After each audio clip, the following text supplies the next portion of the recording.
Hi friends, భూమి మీద జన్మించిన ప్రతి ప్రాణి మరణించకుండా ఉండదు కదా. అనగా శాశ్వతంగా ఈ భూమి మీద జీవించి ఉండరు అని అర్థం. అందుకే ఏదో ఒక రోజు మరణించవలసిందే.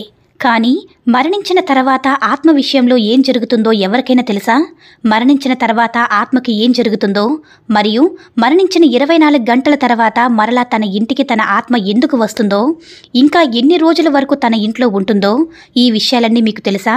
తెలియకపోతే నేను మీకు తెలియచేస్తాను. ఈ విషయాలన్నింటి గురించి గరుడ పురాణంలో వివరంగా చెప్పబడింది. ఈ రోజు ఈ వీడియోలో ఈ విషయాల గురించి వివరంగా వర్ణించి చెప్పాలనుకుంటున్నాను. ఈ వీడియో ఆఖరి వరకు స్కిప్ చేయకుండా చూడండి. గరుడ పురాణంలో చెప్పిన విధంగా ఒక వ్యక్తి చనిపోయినప్పుడు అతని ఆత్మ తీసుకుపోవడానికి యమదూతలు వస్తారు. అక్కడ అతని యొక్క పాపపుణ్యం గురించి పరీక్షించబడుతుంది. 24 గంటల్లోపు ఆ చనిపోయిన వ్యక్తిని అతని ఇంటికి తెచ్చి వదిలిపెడతారు. ఆ చనిపోయిన వారి ఆత్మను యమదూతలు తీసుకువచ్చి తన కుటుంబ సభ్యుల బంధువుల మధ్యలో వదిలిపెట్టి వెళతారు. ఆ ఆత్మ వారి మధ్యలో తిరుగుతూనే ఉంటుంది. తర్వాత ఆ ఆత్మ తన కుటుంబ సభ్యులను, బంధువులను పిలుస్తూ ఉంటుంది.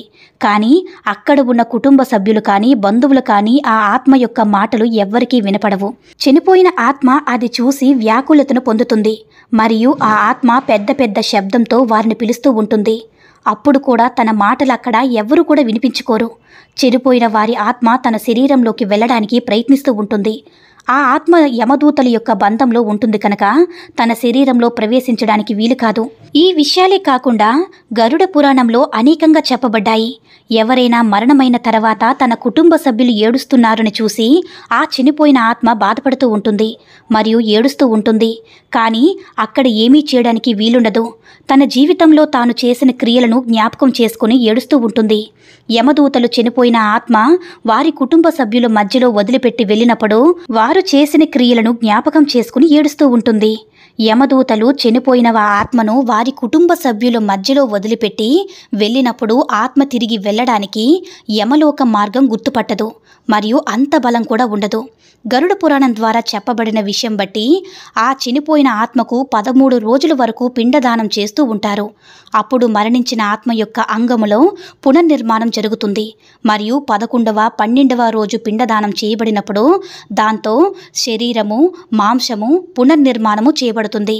మరియు 13వ రోజు పురోహితుడికి దానం చేసి ఆత్మ యొక్క పిండదానం చేసినప్పుడు దాంతో యమలోకానికి మార్గం గుర్తించబడుతుంది. చనిపోయిన ఆత్మకు 13 రోజులు పిండదానం చేయడం ద్వారా ఆ ఆత్మకు భూలోకం నుంచి యమలోకంకు వెళ్ళడానికి మార్గం బలంగా దొరుకుతుంది. అందుకే గరుడ పురాణంలో చెప్పబడింది ఏమనగా, ఎప్పుడైతే ఒక మనిషి మరణం జరుగుతుందో ఆ మరణించిన వారి ఆత్మ వారి యొక్క కుటుంబ సభ్యుల మధ్యలోనే 13 రోజుల వరకు తిరుగుతూ ఉంటుంది. మరణించిన వారి యొక్క ఆత్మ యమలోకమునకు వెళ్ళడానికి 1 సంవత్సరం అనగా 12 నెలలు పడుతుంది. ఇక్కడ మనం గ్రహించవలసిన విషయం ఏమిటంటే 13 రోజులు మనం అర్పించిన ఆ పిండదానము చనిపోయిన ఆత్మ యొక్క ఆహారంగా తీసుకొని ఉంటుందన్నమాట.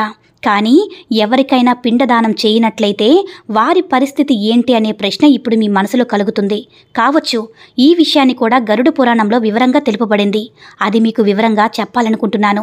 ఎవరికైతే పిండదానం చేయబడదో వారిని బలవంతంతో యమదూతలు గుంజుకుంటూ యమలోకానికి తీసుకువెళతారు. అందువలన చనిపోయిన వారి ఆత్మకు చాలా కష్టం అనుభవించవలసి వస్తుంది. అందుకే హిందూ ధర్మంలో 13 రోజుల వరకు పిండదానం చేయవలసిన అవసరం తప్పనిసరిగా ఉన్నది. ఇవన్నీ కాకుండా గరుడ పురాణంలో చెప్పబడిన విషయాలేమనగా, 13వ రోజు మరణించిన ఆత్మ యొక్క కుటుంబ సభ్యులు పురోహితులకు ఇచ్చే అన్నదానము కష్టమనుకుని బాధతో ఇచ్చినట్లయితే ఆ మరణించిన ఆత్మకు శాంతి దొరకదు. ఈ విషయంలో మరణించిన ఆత్మకు ఎంతో కష్టం అనిపిస్తుంది. తన మనసులో ఈ విషయం గురించి ఆలోచన ఉంటుంది. అలాగే వ్యాకులత చెందుతుంది మరియు ఒంటరిగా ఉన్న అనుభూతి కలుగుతుంది. గరుడ పురాణంలో మరొక విషయం కూడా చెప్పబడింది. అదేమిటంటే, ఎవరైతే చనిపోయిన వారి కుటుంబ సభ్యులను బాధపెట్టి భోజనాలు పెట్టించడానికి బలవంతం చేస్తారో అలాంటి వారిని యమధర్మరాజు ఎప్పటికీ క్షమించడు. ఇలాంటి వారు మరణించిన తర్వాత వారికి చాలా కష్టాలు పెడతాడు. అటువంటి వారిని మృత్యులోకానికి పంపిస్తాడు. దీనితో పాటు గరుడ పురాణంలో మరొక విషయం కూడా చెప్పబడింది. ఏమిటంటే, ఏ మనిషి అయితే తన జీవిత కాలంలో పుణ్యకార్యాలు పుణ్యాలు దాన ధర్మాలు చేస్తాడో ఆ మనిషి యొక్క ఆత్మను చనిపోయిన 13 రోజుల తర్వాత యమదూతలు యమలోకానికి తీసుకుని వెళతారు. అలాంటి వారికి మృత్యులోకం నుంచి యమలోకానికి తీసుకువెళ్లే మార్గంలో ఎలాంటి కష్టం అనుభవించిన అవసరం ఉండదు. అలాగే ఏ మనిషి అయితే తన జీవిత కాలంలో పాపపు పనులు చేసుకుంటూ మరణించినట్లయితే అతని ఆత్మను చాలా కష్టపెడుతూ దుఃఖపెడుతూ యమదూతలు యమలోకానికి తీసుకుని వెళ్తారు. దాంతో వారి ఆత్మ భయంతో వణికిపోతుంది. ఆ ఆత్మ వారిని క్షమించమని అడుగుతూ ఉంటుంది. కానీ వారు క్షమించరు. మరణించిన ఆత్మ యమలోకానికి చేరినప్పుడు యమధర్మరాజు ఆ యొక్క ఆత్మను స్వర్గలోకమునకు పంపిస్తాడు. కానీ ఆ మనుషులు చేసిన పాపమును పాపక్రియలను బట్టి శిక్షను అనుభవించడానికి నరకలోకమునకు పంపిస్తారు. నరకంలో ఆ శిక్ష అనుభవించిన తర్వాత ఆ ఆత్మ తిరిగి మృత్యులోకానికి పంపిస్తారు. అయితే మిత్రులారా, చనిపోయిన ఆత్మ తిరిగి 24 గంటల్లో మరలా ఆ ఇంటికి ఎందుకు వస్తుందో మీకు అర్థమైందని అనుకుంటున్నాను ఫ్రెండ్స్. ఈ వీడియో కనుక నచ్చినట్లయితే లైక్ చేసి షేర్ చేయండి. మరిన్ని వీడియోస్ కోసం మన ఛానల్ని సబ్స్క్రైబ్ చేసుకుని మాకు మరింతగా సపోర్ట్ చేయండి. ధన్యవాదాలు.